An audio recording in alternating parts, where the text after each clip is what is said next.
மக்களுக்கான அரசாங்க சேவை அளிப்பை மேலும் எளிதாக்கும் வகையில் கியாஸ் செந்துஹான் மடானி எனும் புதிய முன்னெடுப்பு இன்று புத்ராஜயா அலாமண்டா பேரங்காடியில் அறிமுகம் காண்கிறது.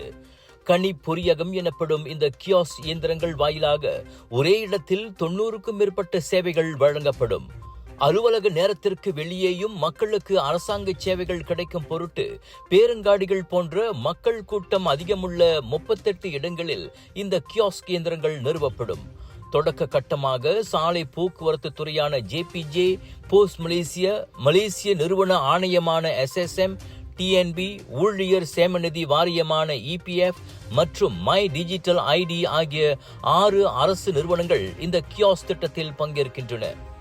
2025 வரவு செலவு அறிக்கையில் பிரதமர் டாக்டர் ஸ்ரீ அன்வார் இப்ராஹிமின் சிந்தனையில் உதித்த திட்டம் இதுவென பிரதமர் துறையின் மடானி கண்காணிப்பு பிரிவின் தலைமை இயக்குனர் முகமது லாத்திப் தெரிவித்தார். அதை சீக்கிரமே அமல்படுத்துமாறு பிரதமர் உத்தரவிட்டதால் ஆண்டு தொடக்கத்திலேயே இத்திட்டம் செயல் வடிவம் பெற்றுள்ளது. இன்று பிற்பகல் 3 மணிக்கு டாக்டர் ஸ்ரீ அன்வார் இப்ராஹிம் இந்த கியாஸ் செந்துஹான் மடானி திட்டத்தை அறிமுகம் செய்து வைக்கிறார்.